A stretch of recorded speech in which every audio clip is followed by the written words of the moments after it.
The body has limitations, the mind does not. We focus so much on what goes on from the neck down that we forget it all starts from here. Everything starts from here. If you're not mentally ready, you're never really physically prepared. And that's where the preparation starts. I firmly believe that everybody in this room, everybody on this planet has a gift. It's your job to figure out what that gift is. Then it becomes your job to decide whether you're going to act on that or not. Everyone sees the work that you put in, but it's what you don't see is going to determine how far you're going to get.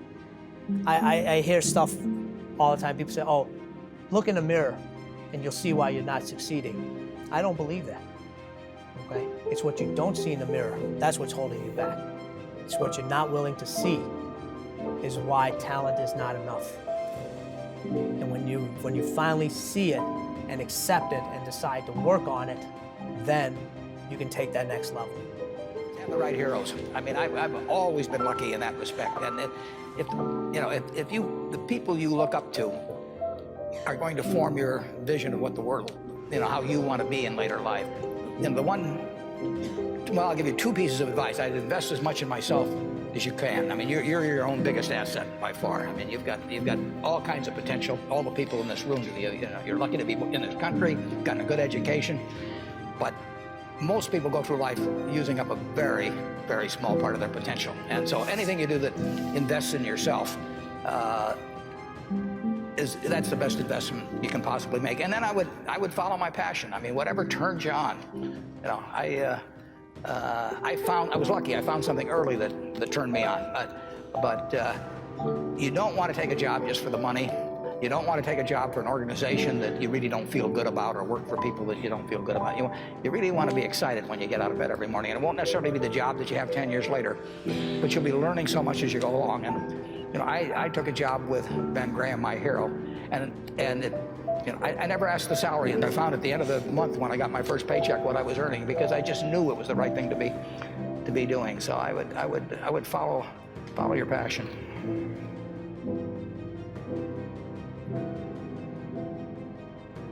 I think happiness trumps everything. Easy for me to say because it really worked out for me, because happiness coincides with financial upside. I have friends who make $74,000 a year that are just happier people than friends that are making $18 million a year that are not. You've got to do you, but please don't let the entrepreneurial society, don't let me, don't let your parents push you into what success is. It's different for all of us, but, and this is the big but, you got to be self-aware about it. Yeah, who you spend time with is who you become. Because whoever you spend time with affects your beliefs and your values, and your need for their love, their attention, their significance will affect. If I'm going to play tennis and I play someone worse than I am on a regular basis, I'm not going to get better. Right. So you play magazine. Yeah, you do that. Even if you play terrible, your skill sets are going to grow significantly because of your desire to connect and to play at that level. And I should be the weakest link in my chain that I have, and that'll make me be stronger. It'll make me run faster. I mean, like an analogy I've always used is, all right, if you run the 100-yard dash with people that can't run as fast as you, yeah, you'll win. Hands down, you know that. But if you run with people much faster than you, all right, yeah, you might come in last every single time, but your time will be better. Because they're making you run all the faster. They're making you dig down just a little bit more. It doesn't matter that you won, your time is faster. And that's what I knew I had to do. I had to get out of Loserville and throw myself into a place where, like, this is what the fuckers do for a living. The reality is going out and trying to do something, whether it's to make it on your own, it's to start your own company, to write a book, or to pursue some artistic career, you are facing adversity day in and day out. People don't like what you do. It's easier to quit. You run out of inspiration. You think this opportunity is going to be your big shot, and it doesn't pan out, or you get fired, or you get you get bumped. There's what it really is a day in and day out kind of adversity, right? It's never as easy as you think it is. It never goes as smoothly as you think it is. And I think obviously how we respond to these sort of pivotal moments of enormous adversity is one thing, but I am more interested in how you bounce back day in and day out. How do you get up and do the work, and get up and do the work, and get up and do the work, and deal with the problems as they come your way. It is completely in your control, and it's completely identifiable. And it's only when people don't want to believe that very simple truth. And if you guys know Occam's razor, right? The simplest answer is usually the right answer. The simplest answer is probably not some big conspiracy against you or the department that you're in or whatever. It's you're not doing a good enough job. Steve Martin wrote a book called Be So Good They Can't Ignore You. It's like the masterpiece is enjoying your life to the utmost and having the most success with your family, with your friends, the most relationship success, the most harmony with the people that you come in contact with. But that doesn't seem to be rewarded the same way in our world as like someone who's got some baller house and a fucking helicopter picks him up and he's got golden underwear But that fades, right? Yeah, it does, but they can have that helicopter, and I guarantee you that it fades and they want something new. There's something new that you're desiring past that. Like if you're born into like some super wealthy multi-billionaire family and you've got a Ferrari when you're 16 and you know you drive around and fly around everywhere in private jets and you live in a giant mansion, I just don't think that you can ever appreciate definitely not. The difficulty of life.